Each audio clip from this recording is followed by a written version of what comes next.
hey there. Welcome back to The Inspiration Place. I'm Miriam Schulman, your curator of inspiration, and today I'm sitting down with my friend and social media strategist, Elise Dharma. It's her third time as a guest, and she is one of the sharpest voices in online marketing. Elise and I met years ago in a mastermind, and I still credit that experience for some of my most lasting business friendships and collaborations. So today, Elise is back to share her 5 Instagram predictions for 2026, from what kinds of videos will dominate to how to use storytelling and DMs to build real relationships with your audience. Whether you love or hate social media, you'll walk away knowing exactly where to focus your energy next year. And since we're talking about masterminds and strategic growth, if you've been craving more personalized support, applications are now open for my 2026 Inner Circle. It's my high-touch coaching mastermind where artists scale to consistent 6-figure years through one-on-one strategy, small group coaching, and an elite cohort of other artists who are also working towards the same goal. To see if you qualify, go to schulmanart.com/apply. Now let's dive into my conversation with Elise Dharma. I can totally see your cool summer tones now too. Okay, You're a fellow cool summer lady, right? Yes, that is actually what I planned on talking about first. So we are officially starting the podcast. Perfect. Okay, so when I was a teenager in the 80s, they did have the Color Me Beautiful color thing. They had this Color Me Beautiful thing, which you had to find your season. And I didn't know my season. Like I thought was I a winter? Was it autumn? I never could figure it out. It's like, oh, screw it. None of this works. So Elise was posting content about ChatGPT can figure out your season. Is there like a post we should be, is it something they can DM you to get it from you? Yeah, I can link you the post. You just comment, a certain keyword on it, and I'll DM you the ChatGPT prompt I use to find out my color season. Because I was obsessed for months, and then I realized I can just ask ChatGPT, and I think it's accurate. So yeah, oh, it's totally accurate. It's so accurate. I've never been happier. Hello. I know. I know. It's like looking at a mirror right now as I look at you. I'm like, oh yeah, we do have the same coloring and vibe, and I can understand why we're both the same. We are both. Are you a cool summer? Do you know the actual summer distinction you are? Yeah, ChatGPT says I'm a cool summer, which I believe is also known as a true summer, but I haven't dug too deep into that. But I'm a cool summer. Yeah. And did you like change your hair tone? Because I had a discussion with my Yeah, hairdresser. Yeah. I just did. Like a few weeks ago, You're gorgeous.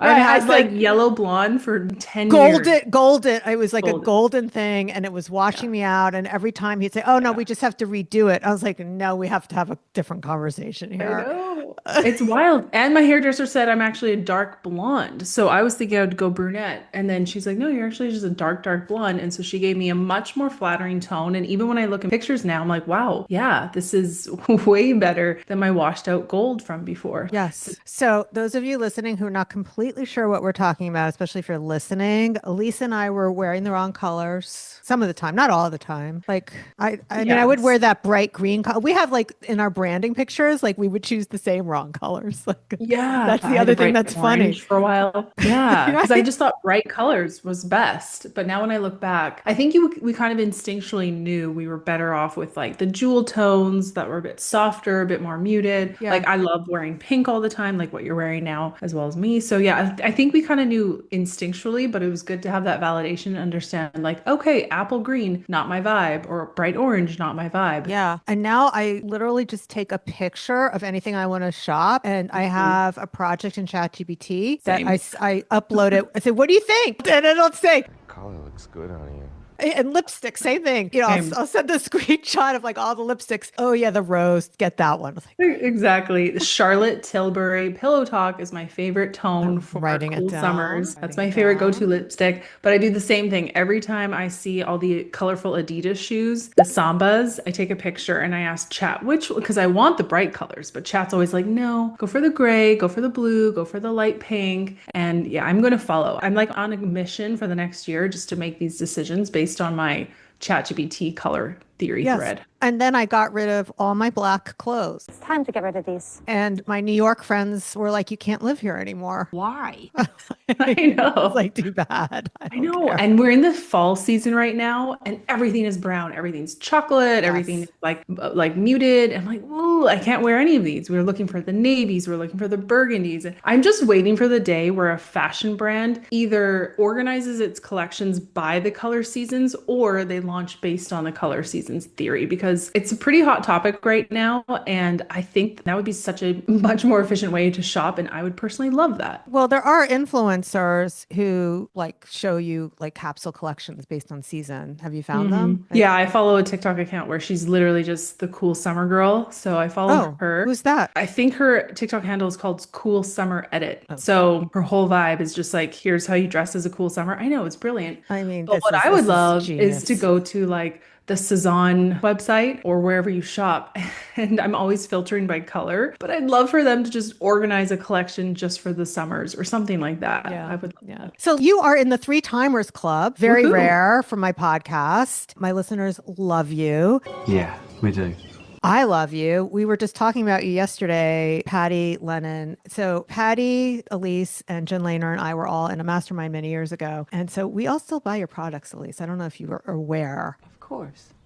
All three of us, we just think you're so brilliant. And we're like, yeah, we're going to at least have something new. Let's go get it. That's super nice of you. Patty's name sounds very top of mind right now because we are running a program and I think I've seen her in it. And you know what? I think it's because I keep launching low ticket offers and they're lower commitments and easier for people just to stay in my world, stay warm. And it's an interesting business model that I've taken because I probably have launched like 50 low ticket products at this point.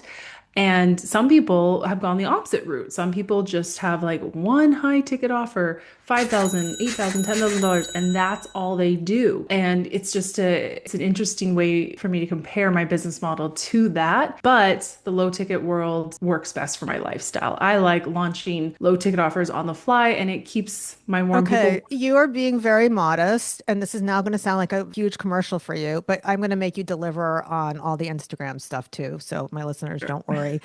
I buy from you because how organized your program is and how much value I get from it. Good work on that, by the way.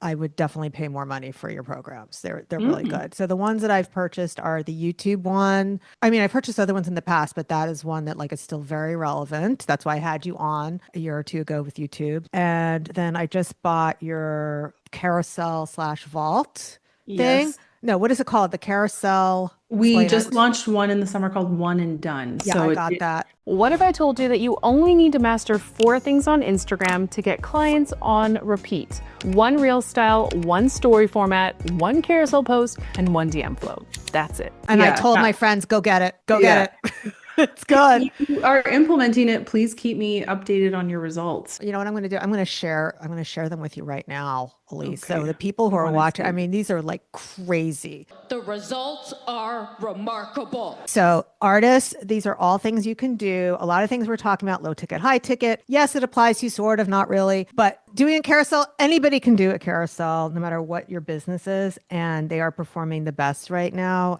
Okay. I'm excited that you're able to show me on the fly because I'm waiting for people to come forward and be like, I implemented XYZ and look at the results. So I sent Yeah, one to one your page. team. They should have showed it to you. Oh. So full disclosure, one of them we did put money on, but I think most of these were organic. This one says, you do realize that cheaper isn't easier to sell, right? recognize that hook. I like it. This mistake kept me broke as an artist. Cheaper isn't easier to sell. This is using this a second hook, which is Lisa's technique. You might think that lower prices equal faster sales, but that mindset kept me broke. Good copy. The truth, collectors want art that is reassuringly expensive. Would you hire the cheapest babysitter or vet? No, of course not. Sears collectors aren't looking for cheap art. They're looking for art that's worth collecting. Underpricing is just one of the 5 most common mistakes that keep artists broke. And then I put a call to action to my boot camp. And then Wow, well the done. I like carousel. And thank you. That's why you're here today, because I was like, this is something worth sharing. Ooh. Okay. Look at those non-followers reading it. That's what you really want to see too. I think this one we did not spend money on. We got 10,000 views, 50% from followers, 50% from non-followers, and crazy That's great. number of Saves, saves. even interesting. Yeah. Yep. I wanted to share the next one. I'm so glad you're implementing it because sometimes it feels like you create trainings in a vacuum if you don't hear anything back. So thank you for sharing. Thank you for sharing with my team as well.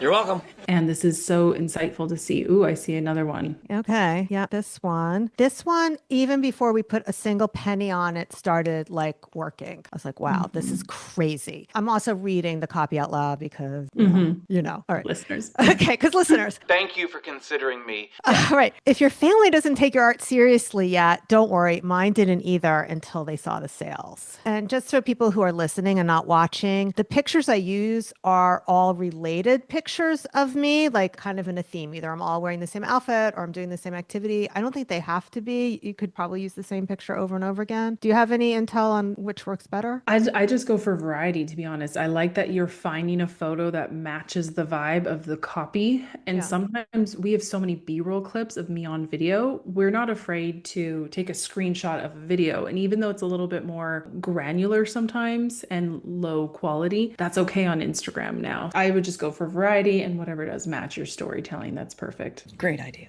Okay, at first I didn't believe I could make a living from my art, so I painted on the side and took a Pilates job to help pay the bills. My Pilates job taught me how to sell personal training packages. That was my aha moment. Sales strategies can sell art too. When I applied those selling strategies, everything shifted. I raised my prices, treated my art like a business, and collectors started buying. I'm mastering storytelling.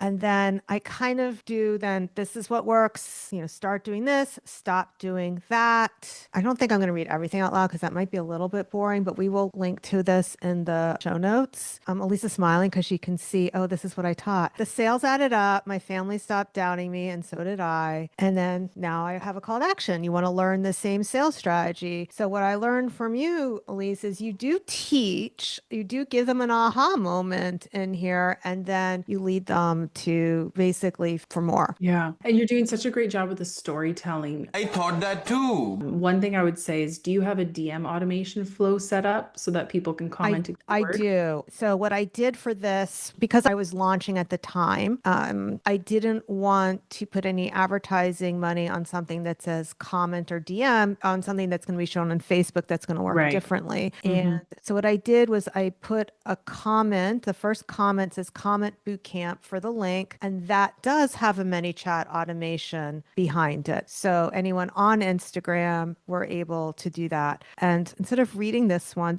is if I only had 10 hours a week to do my art, here's exactly what I would do. And that really spoke to my listeners, especially those who, they have kids or they're working full time and they want to quit their day job. This one had 1,575 saves.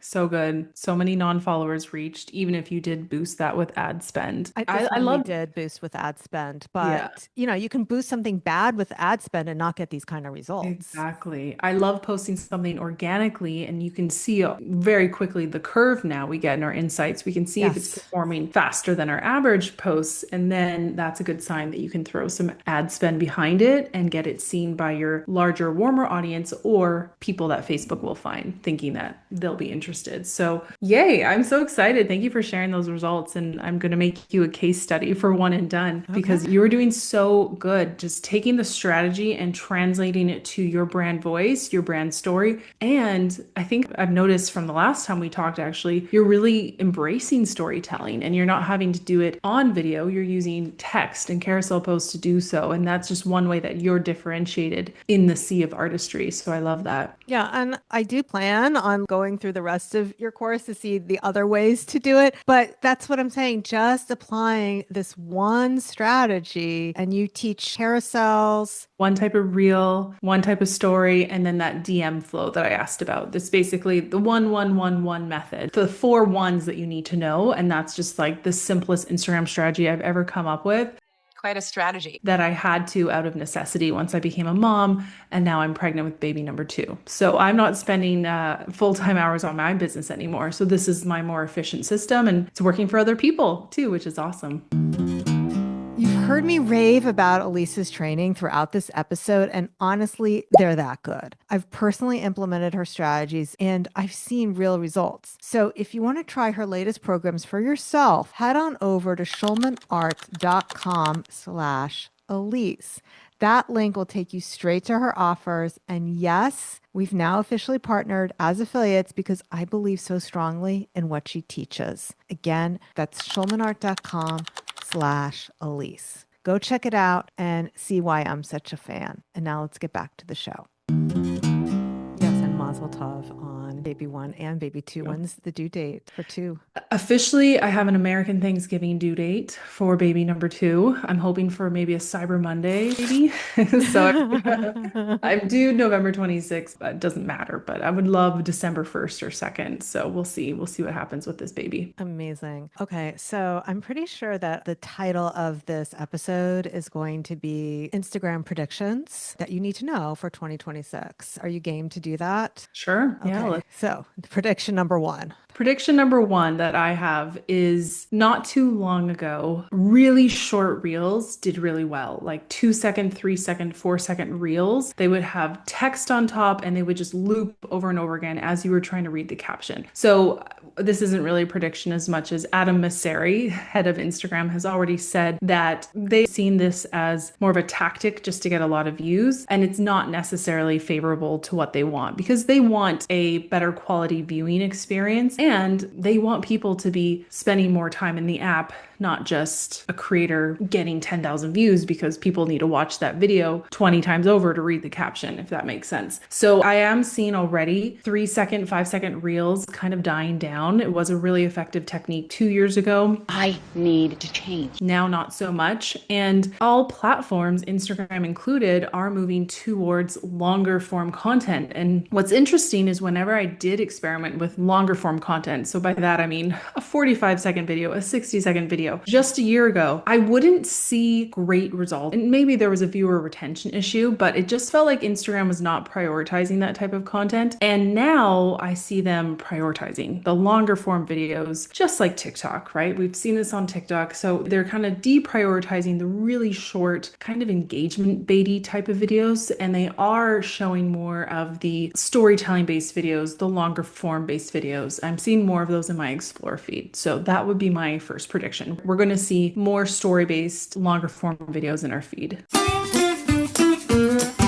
Okay, and let's just redefine what longer form means in this world. We're talking 60 seconds, 90 Exactly. seconds, 60 seconds. I would say 60 seconds, maybe up to 3 minutes. Like up to 3 minutes. Yeah, I still haven't seen a lot of 3-minute videos in my Instagram feed, but definitely on my TikTok feed, they can be 5-7 minute long videos as someone is just doing their makeup and ranting or sharing their opinion or going through a bunch of steps, whatever the case may be. It's funny, my user behavior has changed now because I do scroll TikTok more, but when I come across one of these longer videos between 5 and 10 minutes, I just hit play and I'll do my own makeup and I'll listen as if it's a podcast. So it's kind of become a new podcast player for me. Okay, so that's a really good takeaway. All right, so number 1 is the length. All right. Especially for you as a podcaster. Is there a way to repurpose your clips? Yeah, for TikTok. So just don't focus on the shorter ones anymore. The longer ones probably are better. I think when you have a meaty idea that you really are digging into and your audience is really resonating with, yeah, don't clip it down to 30 seconds. Like allow people to go in depth. In fact, today I saw basically this mini documentary in my TikTok feed of a guy who analyzed the Cisco food company and said, all fried food across the states is tasting the same. Is it though? And he went to different states and he really took it upon himself as a journalist to investigate this. And I listened to the whole thing. Like I'm washing dishes, it's playing in the background. So these meteor stories or these rants or these opinions, whatever the case may be, they are performing really well on TikTok. And I just think it's a matter of time before they come to Instagram. I just noticed with my own behavior, I ended up subscribing to whatever it was, whatever the streaming service was, to watch Why Women Kill, because I kept seeing, and I forget if it was was Instagram or Shorts, doesn't even matter. And I pretty much had watched the entire episode in that short format, and I still wanted to watch the whole thing, which said to me as a content producer, you can't give away too much. Like I had seen it and I still wanted to then consume it in full. So, all right, let's move on. Prediction number 2. Prediction number 2 is that the whole idea of hosting a series of videos, a series that continues on across multiple episodes, will only continue to grow in 2026. So I've seen a lot of content this year around, everyone needs a series idea, and, here's ideas for you if you're an artist or a baker or whatever. But I do think that this is content that, again, continues to keep viewers hooked in the app, watching longer, which is essentially what the algorithm wants. So when I talk about a series, think about back in the 90s, we would watch sitcom series, Full House, Fresh Prince of Bel-Air, whatever your choice of series was. But you knew that every time you tuned into that show, same time, same place, it was going to be a similar vibe, a similar feeling, similar branding, similar music. It became comfy and cozy because people like that familiarity, especially when other parts of their life can feel out of control, or if they read the news and they feel like overwhelmed. They like coming back to something that feels cozy and familiar. And I'm seeing, even in the algorithm on Instagram, the idea of a series and people's series being pushed into my feed. So essentially, you're going to come up with a mission for yourself. It could be a challenge. It could just be an ongoing topic that you talk about on a regular basis, and you turn that into a series of videos. Sometimes you don't have to reinvent the wheel, right? Sometimes you make one video, it does really well. There's your series idea right then and there. Or it could be, I'm in the business niche, but it'd be like, come along for the next 30 days as I prepare for my mat leave to take 2 months off. So you'd come up with a tagline, maybe come up with a name. There's one person in my feed whose series name is very simple. I think it's just called My Millionaire Year. And she's documenting her path to creating her first or next million in the next year. So she'll post a video maybe once a week, and she'll just talk about the latest that she's done. And the reason why I think Instagram is going to favor this is, we've already talked about longer watch time, keeping people in the app, but they've also just released a new feature that allows you to connect one reel to the next. So when you're posting a reel, you can actually link another reel. That's useful. That's good to know. And this is a perfect way to link to your previous video in your series. So when you're watching that video, in the bottom left corner, there will now be a pop-up, and it will give kind of a link, a sticker to your related reel. So if you publish correctly, you can kind of lead people from one reel to the prior one, to the prior one, to the prior one. It's going to be a streaming series. And you're hooking people in even longer. So they're binge watching your episodes. Similar idea would be like a playlist on YouTube. You get them hooked in through 2-1, and then they're watching the rest. So series are only going to grow in popularity. Amazing. Okay. And I just want to make this super actionable for people who are visual artists. When you're creating a collection and you're creating content around promoting that collection, think of that as your series. Like, bring them into your inspiration, bring them into your process. If you're getting ready for an art show, that could be your series. So this is never doing anything in addition to what you're already doing. You're just letting them into your world. Okay, beautiful. Prediction number 3. Prediction number 3 is we will continue to see a rise of interest in founder brands. And again, this kind of comes back more towards storytelling, but I also think it's a way to counteract AI content, because I was just reading about the new app Sora, owned by OpenAI, ChatGPT's company. And the whole idea with Sora is that it's a social media feed of only AI generated content. So that in itself is a separate topic of whether that's a good thing for us or of interest, but that's its whole shtick. You don't have to question whether it's AI content. You know it's 100% AI content in your feed. Whereas right now on TikTok and Reels, you see something and you're like, is this AI? Possibly, it's hard to say for sure. Okay, you can kind of tell when there's a talking head video, but sometimes when something's so visually stunning, you don't know anymore if it's real. So I think a way to counteract that is we are seeing already on TikTok, and it's only inevitable that it comes to Instagram Instagram, we are seeing a rise in highlighting the founder's story, the founder's life. So this isn't too different from just being a strong personal brand on Instagram. But I think as an artist, it's just an opportunity to show even more of you, the artist, behind the art, how comfortable you are sharing your day-to-day. Like you said, get ready with me for an art show, or help me prep my canvas for the day, or let's organize my studio together. Like whatever the case may be, I think the more you can show up on camera, a real person, even showing your process of creating your art. That's something we've talked about in previous episodes. People love to see the creation come to life. But the more you can show the real stuff and maybe talk about your artist story, talk about how you got into this space that you're in now, the more people are going to maybe connect with your art, but connect with you as the artist a little bit more and believe the content that they're seeing in their feed. Yeah, it's really important as artists that you, I'm talking to my listener, distinguish yourself if you're a ceramicist from every other ceramicist. And so, or whatever it is that you happen to be. Unique way. And the only way you can do that is by being a little bit vulnerable and sharing some of those personal stories. And that doesn't mean you're talking about things that maybe are very heavy right now, but it could be something that happened 5 years ago. It could be something that happened in your childhood, something you've recovered from. Nobody wants to see a trauma that you might be going through right now. Save that for therapy, but they do want to get to know you just as you would show up for a friend. I want to know you. Well, one more note about that is I do see artists, especially on TikTok, sharing some of the challenges of running an art-based business too. So it's up to you whether you want to share that or not. But I've seen candle makers show how bigger corporations have ripped off their designs. Yeah, they just ripped me off. And what that does is it really bands your community, bands your audience behind you, and they want to support you. They want to support the small business owner. So anytime, you do talk about these challenges, I know it feels vulnerable and it feels like this is a business thing. I should keep it off my socials. When you're an artist and you're a human behind the art and you're creating this art, you're putting yourself and your vision out there. When you do share about those moments, it just makes you that much more real. And I do think it makes people want to get behind you and support you even that much more. So that's something to consider. Of course, it all depends on how comfortable you are, but it might be worth trying one day to share the real stuff. If you want to share, you share.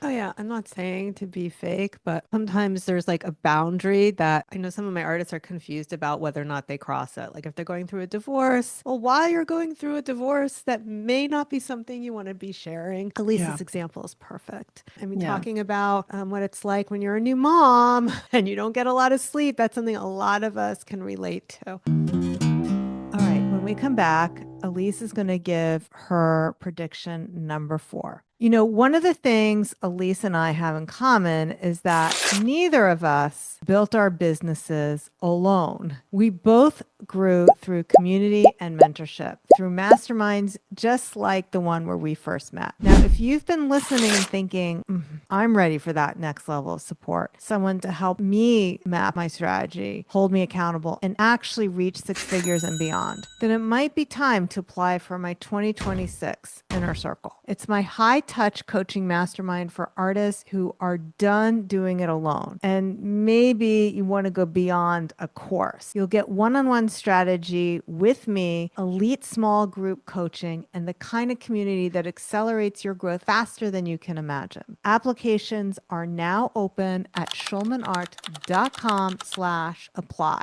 Spots do fill up soon because there are many people who are in the mastermind now who are committed to doing it in 2026. But I do have a few spots available, and I would love to talk to you to see if you're a fit. Again, to see if you qualify, go to schulmanart.com/apply. And now let's go back to the show.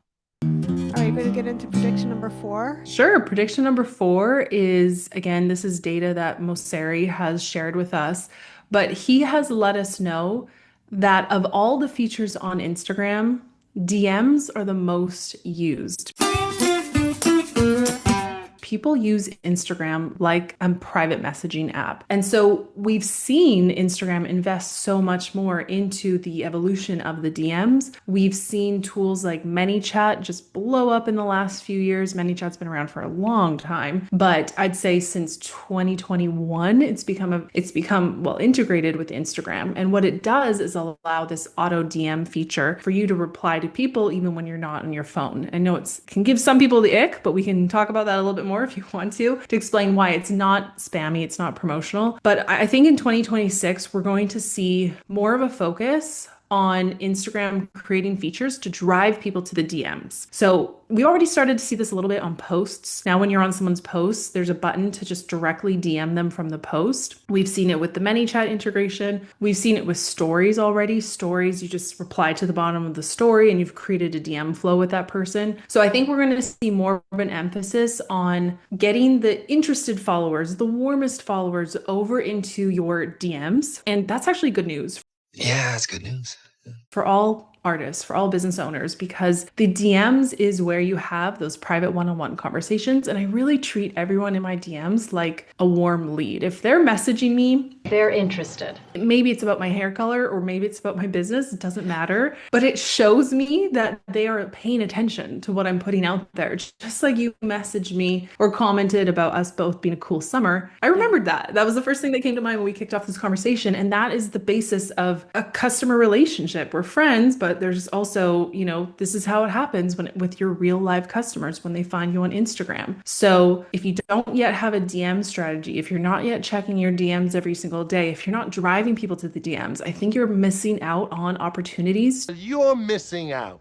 To talk to your warmest customers and help them make a buying decision. Right. And I want to add to that because I've been using this different types of DM strategies for a long time. And one of the things I love about it the most is when you're encouraging people to DM you, they're initiating the conversation. So it's not a cold call anymore. So they've already bought into having a conversation with you. In other words, you're an So when you start talking to them, it's a completely different dynamic than you cold calling people. Do you want to say anything more about that? No, I think you've nailed it. I think Okay. you've absolutely nailed I it. mean, that's why I'm always encouraging people, whether it's from my webinars or in the Instagram feed, DM me whatever the word is. Like today, you can DM me the word season and you'll know that I was talking with Elise and you can DM her that too. Just DM us, let us know what season you are. We will be linking that ChatGPT post so we can find out, who else is shopping for the light teal and everything else like we are. Okay. Exactly. We've given them 4 and I'm really impressed because these 4, I did not know that these were what you're going to pick. Like I've not heard any of them yet, but of course, if we have 4, we have to have 5. So our last one will be number 5. And these are totally off the cuff too, not scripted. These are just. No, right. She had no idea we were doing this. Pretty impressive.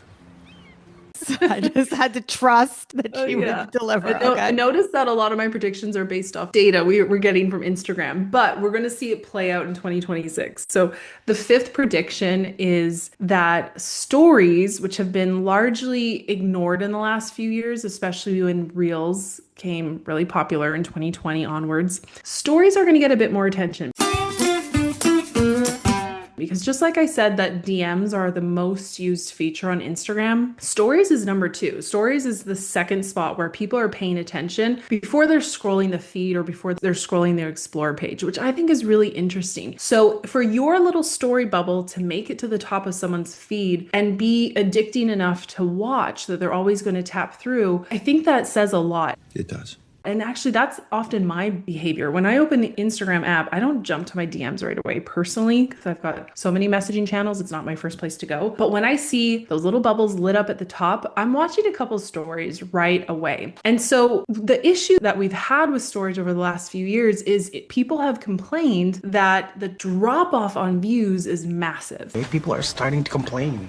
Meaning people watching their first story, and then if they post 3, 4, 5 more stories, they'll completely lose viewership, and then they lose momentum, and then they lose steam. And so I also noticed this with my account. That's when I started experimenting with just posting 1 story and letting it run for 24 hours and then expire before I post the next story. And this is one of my strategies inside of One and Done. And it was amazing because when I would post multiple stories a day, I would get, 600 to maybe 800 views per story, depending on how many I posted. When I switched my strategy to just posting 1 a day with text on, it was just a photo with text on top and a call to action to comment my keyword that connected back to my DM flow, my story views went up to 8,000, 10,000, even 14,000. Wow. Yeah, it was wild. And it was because I was just posting 1 story. People were replying to it to get the thing that I was talking about in the story. And so the algorithm said, oh, people really are liking this and engaging it. Let's show it to more people. And that strategy still works today. But what is interesting is that Adam Mosseri has said he's called out this issue. He's called it out just recently. He said, we heard you. We heard that your story views are going down. And he now says, he claims, I don't know what the reality is just yet, but he now says, if you do want to post multiple stories, Instagram is not going to throttle your views by lowering them right away. So there's that.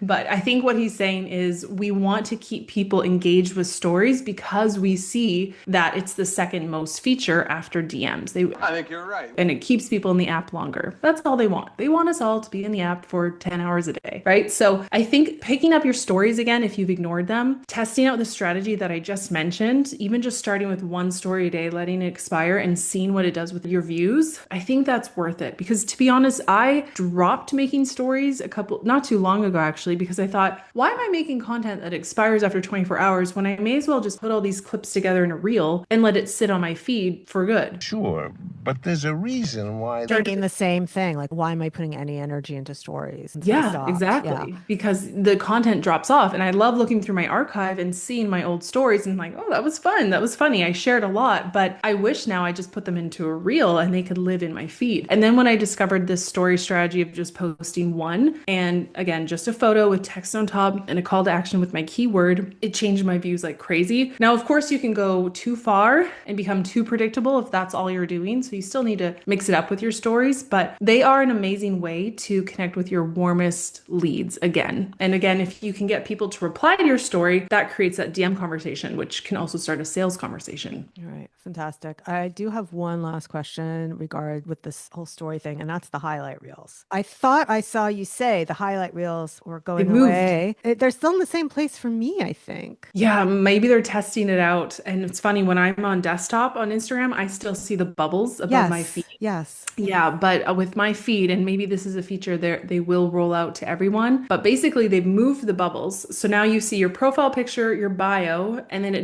just see a feed right away. And your highlights, which were the saved bubbles, they now have their own feed. You've got your home feed, you've got your Reels feed. Now highlights have their own feed. And it's kind of interesting because they were tiny bubbles on my profile before. Now with their own feed, they have a huge square cover. Every story, every highlight has its own huge square cover. So they're actually taking up more real estate in the feed.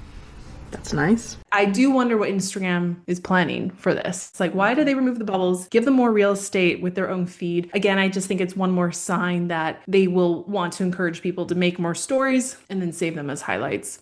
Interesting. Okay. I'll definitely have to check that out. Yeah. All right, Elise, we are going to link to all your things underneath, but you've heard me rave about Elise's training throughout this episode, and honestly, they're that good. I've personally implemented her strategies and I've seen real results. So if you want to try her latest programs for yourself, head on over to schulmanart.com/Elise. That link will take you straight to her offers. And yes, we've now officially partnered as affiliates because I believe so strongly in what she teaches. Again, that's schulmanart.com/Elise. Go check it out and see why I'm such a fan. And now let's get back to the show. You're my star student from that program, so I can't wait to feature you. I will send you all the links. I would be happy to have my stuff anywhere. Yeah, because this is a relatively new program. I launched it at the end of June, and then I went on vacation for 2 months. So I didn't really follow up with my students like yourself to see how they're doing.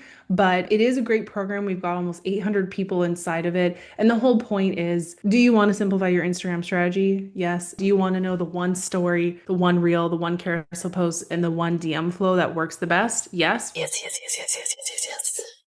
Well, then that's the strategy I teach inside of it. So thank you for being a star student and for shouting it out. Oh, thanks. I just like the way you organized it. It wasn't like I had to watch a lot of videos to learn. It was like you just had the spreadsheet and I go through the examples, and I loved that. It just worked really well for me. So thank you. So is there any last words you want to share with our listeners before we call this episode complete? I would say the thing that I'm working on myself is what I would share with my students and is what I would share with your listeners as well, is that especially when you are an elder millennial, a Gen Xer, a boomer, whoever, whatever, sometimes we are really afraid to show our true selves, and we're actually afraid afraid of visibility. We're afraid of being seen because we're thinking about the opinions of 3 people. And the truth is, there are just billions of people posting content these days. The competition is higher. And I do think the way that you stand out is by removing the masks and the filters that we're so used to wearing and being comfortable putting our more raw, real selves out there, sharing those opinions, sharing content unrelated to your business. I shared about my color season experiment with ChatGPT, nothing to do with my business. I wasn't selling anything. And it just makes me, I guess, more of a real person, a real human versus like an Instagram bot on your feed. So I do think that, especially for all of us who didn't grow up with the internet in our hands from birth, it's a bit of an adjustment to show a little bit more of our real selves, show our opinions, and also be okay with people disagreeing with us